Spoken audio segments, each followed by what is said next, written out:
وہ کون سی جگہ ہے جہاں اللہ موجود نہیں؟ کیا آپ جانتے ہیں حضرت علی رضی اللہ تعالیٰ عنہ سے پوچھا گیا اب تک کا سب سے مشکل سوال۔ یہودیوں نے حضرت علی رضی اللہ تعالیٰ عنہ سے پوچھا کہ بتائیں جہاں خدا نہیں ہے۔ بسم اللہ الرحمن الرحیم۔ ناظرین، اللہ تعالیٰ نے حضرت علی رضی اللہ تعالیٰ عنہ کو عقل و خرد کی اس قدر عرفہ و اعلیٰ صلاحیتوں سے نوازا تھا کہ جو مسائل دوسرے حضرات کے نزدیک پیچیدہ اور غیر حل شدہ سمجھے جاتے تھے، انہی مسائل کو وہ آسانی سے حل کر دیتے تھے۔ اکابر صحابہ کرام رضوان اللہ علیہم اجمعین ایسے اوقات سے پناہ مانگتے تھے کہ جب کوئی مشکل مسئلہ پیش آ جائے اور اس کے حل کے لیے حضرت علی رضی اللہ تعالیٰ عنہ موجود نہ ہو۔ ایک دفعہ یہودیوں کی ایک جماعت حضرت علی رضی اللہ تعالیٰ عنہ کے پاس آئی اور وہ حضرت علی کرم اللہ وجہ الکریم کے علم اور دانائی کے مقام سے واقف تھے۔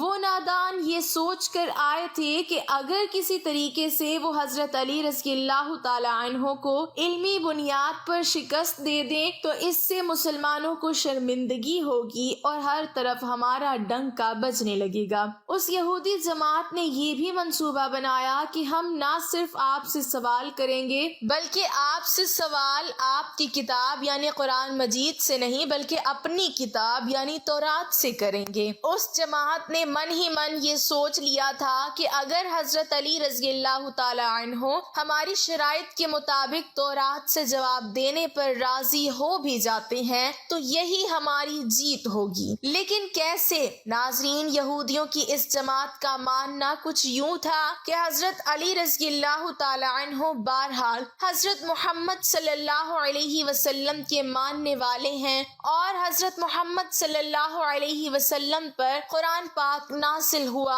تو یہ بات ممکن نہیں کہ حضرت علی رضی اللہ تعالی عنہ کسی صورت تورات کے سوالوں کا جواب تورات سے ہی دے سکیں۔ ناظرین، یہودیوں اس کی جماعت کا سربراہ جس کا نام راس الجالوت تھا، اس کی زیر قیادت یہ جماعت حضرت علی رضی اللہ تعالی عنہ کے پاس آئی تھی۔ راس الجالوت بولا، اے علی، ہم لوگوں نے آپ کے علم کا بہت چرچا سنا ہے۔ حضرت علی کرم اللہ وجہ الکریم مسکرا کر بولے، تو کیا اس بات کی تصدیق کرنے آئے ہو؟ راس الجالوت بولا، ہم آپ سے چند سوالات کریں گے، آپ کو ان سوالوں کا جواب ہماری کتاب تورات سے دینا ہوگا، اور اگر آپ نے سب کے سامنے ہمارے سوالوں کے جواب دے دیے تو ہم آپ کو باب العلم مان لیں گے۔ حضرت علی کرم اللہ وجہ الکریم نے مسکرا کے جواب دیا، میں فی الحال اس بات سے بالکل غافل ہوں کہ تم لوگ کیا سوالات کرو گے اور تم کیا سوچ کے آئے ہو۔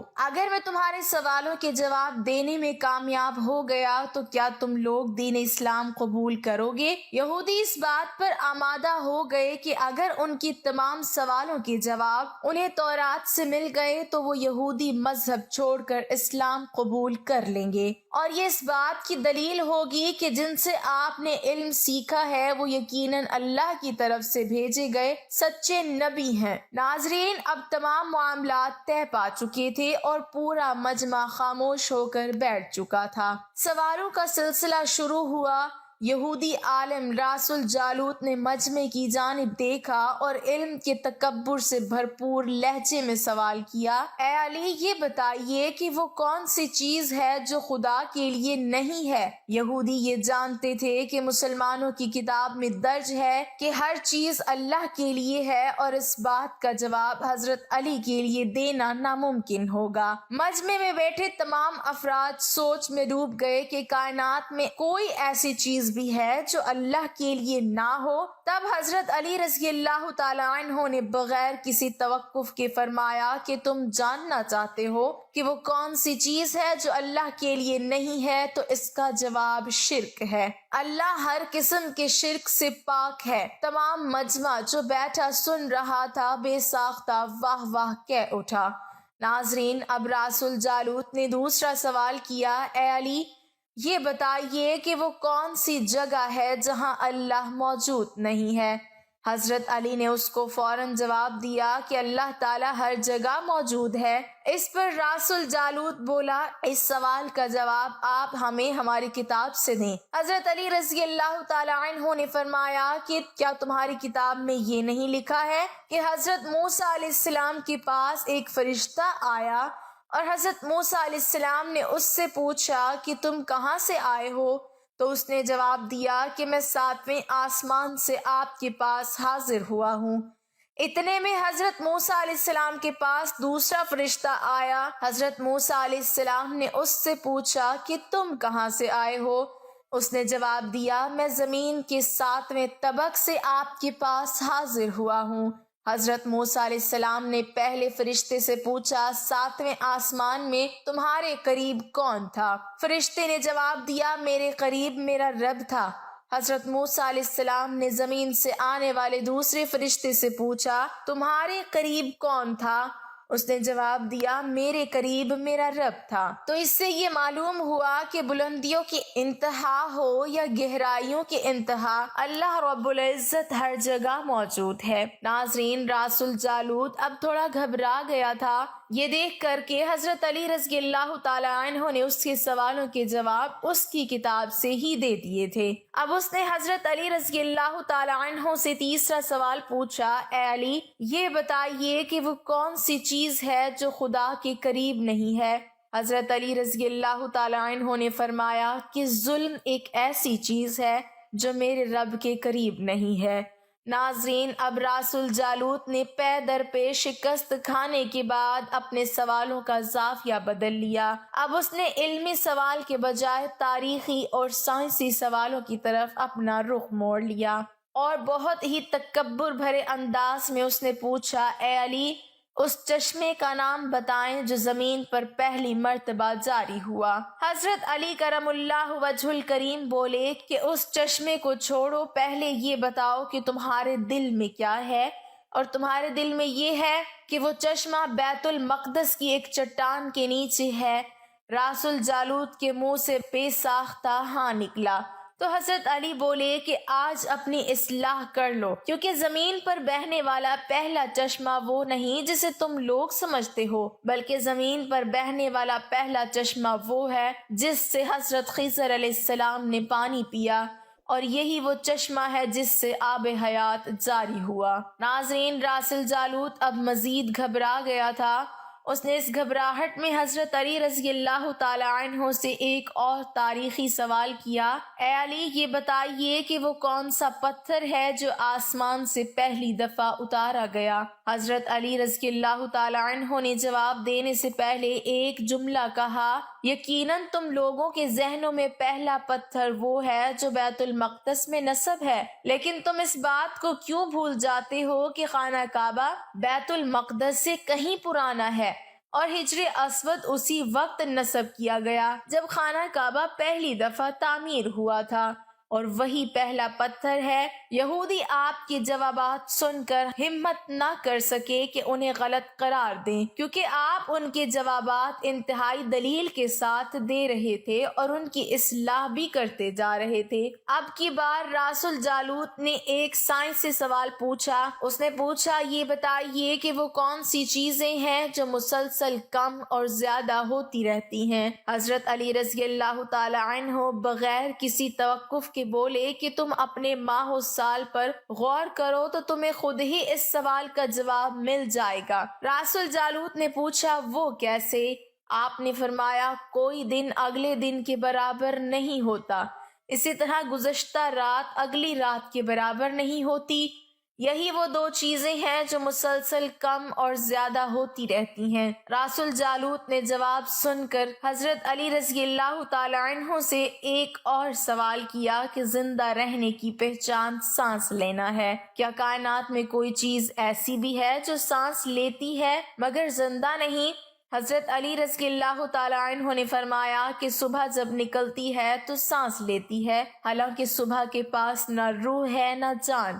یہ سن کر وہ جلدی جلدی بولا، اچھا یہ بتائیے کہ دنیا میں وہ کون سی جگہ ہے جہاں سورج کی کرنیں ایک دفعہ تو پڑی لیکن دوبارہ اس جگہ کبھی سورج کی کرنیں نہیں پہنچ سکی؟ حضرت علی رضی اللہ تعالی عنہ نے فرمایا، ہاں، یہ سمندر کی وہ جگہ ہے جہاں سے حضرت موسیٰ علیہ السلام اور ان کی قوم گزری تھی، اور سمندر اللہ تعالیٰ کے حکم سے 2 حصوں میں تقسیم ہو گیا تھا۔ بس اس قافلے کے گزرتے ہوئے سورج کی کرنیں اس جگہ ضرور پڑی تھی، لیکن اس کے بعد سورج کی کرنیں کبھی بھی وہاں نہیں پہنچ سکی۔ ناظرین، جواب پاتے ہی اس نے حضرت علی رضی اللہ تعالی عنہ سے پھر سوال کیا کہ یہ بتائیں کہ وہ کون سی 2 چیزیں ہیں جو ہمیشہ غائب رہتی ہیں، اور وہ کون سی 2 چیزیں ہیں جو ہمیشہ حاضر رہتی ہیں؟ حضرت علی رضی اللہ تعالی عنہ نے فرمایا کہ آسمان اور زمین کی طرف دیکھو، یہ دونوں تمہیں کبھی غائب نظر نہیں آئیں گی، یہ دونوں ہمیشہ حاضر رہتے ہیں، اور موت اور زندگی کو ڈھونڈو تو تمہیں ان کے بارے میں کبھی پتہ نہیں چلے گا کہ وہ کہاں ہیں اور کب آ جاتی ہیں۔ اگلا سوال راس الجالوت نے یہ کیا کہ اے علی، یہ بتائیے کہ وہ کون سی چیز ہے جس کا خالق خود اللہ ہے مگر اسی کے بارے میں خود سوال بھی کرتا ہے؟ حضرت علی رضی اللہ تعالی عنہ بولے، حضرت موسیٰ علیہ السلام کے عصا کا خالق خود اللہ ہے، اور اس عصا کے بارے میں اسی نے خود حضرت موسیٰ علیہ السلام سے سوال بھی کیا اور پوچھا کہ موسیٰ، یہ آپ کے ہاتھ میں کیا ہے؟ پھر اس نے اگلا سوال کیا کہ بیت اللہ کا طواف تو ذی حیات کرتے ہیں، لیکن اس بے جان چیز کے بارے میں بتائیں جس نے بیت اللہ کا طواف کیا؟ حضرت علی کرم اللہ وجہ الکریم بلا توقف بولے کہ کشتی نوح ایک ایسی بے جان چیز ہے جو طواف کے دوران اس مقام پر پہنچی جہاں بیت اللہ ہے تو اس نے اس کے گرد 7 چکر لگائے۔ راس الجالوت نے باب العلم حضرت علی رضی اللہ تعالی عنہ سے کئی سوال کیے اور تمام کے جواب آپ رضی اللہ تعالی عنہ نے بالکل ٹھیک بلا توقف دیے۔ تو مجمع میں بیٹھے ہوئے ایک یہودی بولا کہ حضرت، دنیا میں ہر شخص سوچ کے جواب دیتا ہے، لیکن آپ تو ہر سوال کا جواب بلا توقف دے رہے ہیں۔ حضرت علی رضی اللہ تعالی عنہ نے اس سوال کے بدلے اس یہودی سے ایک سوال کیا، بتاؤ تمہارے ہاتھ میں کتنی انگلیاں ہیں؟ اس نے فوراً جواب دیا 5۔ حضرت علی رضی اللہ تعالی عنہ نے فرمایا، تو نے بھی تو فوراً میرے سوال کا جواب دے دیا۔ اس یہودی نے کہا، یا علی، یہ کیسی بات ہوئی؟ مجھے معلوم ہے کہ میرے ہاتھ میں 5 انگلیاں ہیں۔ یہ سن کر حضرت علی رضی اللہ تعالی عنہ نے مسکراتے ہوئے کہا، مجھے بھی یہ سارے علم ایسے ہی معلوم ہے جیسے تجھے یہ معلوم ہے کہ تیرے ہاتھ میں 5 انگلیاں ہیں۔ یہودی نادان نہیں جانتے تھے باب العلم کے پاس کائنات کے رازوں کا علم ہے، لیکن جب انہیں تمام سوالات کے جوابات ٹھیک مل گئے تو راس الجالوت سمیت تمام گروہ نے کلمہ پڑھا اور سب کے سب دائرہ اسلام میں داخل ہو گئے۔ ایک دفعہ ایک شخص نے وصیت کی کہ اس کے 17 اونٹ اس کے 3 بیٹوں میں اس طرح تقسیم کیے جائیں کہ میرے بڑے بیٹے کو کل تعداد سے آدھے اونٹ ملے، منجلے کو کل اونٹوں کا تیسرا حصہ، جبکہ سب سے چھوٹے بیٹے کو کل تعداد کا 9واں حصہ ملے۔ اس شخص کے فوت ہو جانے کے بعد شہر بھر کے صاحبان دانش بیٹھ کر سوچتے رہے کہ وصیت کے مطابق اونٹوں کی تقسیم کیسے کی جائے۔ بہت سوچ بچار کے بعد بالآخر انہوں نے حضرت علی رضی اللہ تعالی عنہ کے پاس جانے کا فیصلہ کیا۔ مسئلہ حضرت علی رضی اللہ تعالی عنہ کے پاس پہنچا تو آپ نے فرمایا، میں یہ تقسیم کر دوں گا۔ آپ رضی اللہ تعالی عنہ نے ایک اونٹ اپنی طرف سے کل تعداد میں مستعار ملایا، اب کل اونٹ 18 ہو گئے۔ پھر آپ رضی اللہ تعالی عنہ نے یوں تقسیم فرمائی کہ جیسے کل اونٹ 18 ہوئے تو پہلے بیٹے کو کل اونٹوں کا آدھا حصہ 9 اونٹ دیے، اور درمیانے بیٹے کو 1/3 6 اونٹ دیے، اور تیسرے کو 9واں حصہ 2 اونٹ دیے۔ اس طرح کل اونٹ تقسیم شدہ 17 ہوئے۔ اس کے بعد آپ رضی اللہ تعالی عنہ نے اپنا ادھار دیا ہوا اونٹ واپس لے لیا۔ یہ تھی ناظرین حضرت علی رضی اللہ تعالی عنہ کی ذہانت کہ جن کے سامنے کوئی بھی بات ناممکن نہیں تھی۔ اللہ پاک ہمیں بہتر عمل کرنے کی توفیق عطا فرمائے اور ہمیں نیکوکاروں میں شامل کرے، آمین۔ ناظرین، کمنٹ باکس میں اللہ تعالیٰ کے 99 ناموں میں سے ایک نام ضرور ٹائپ کریں۔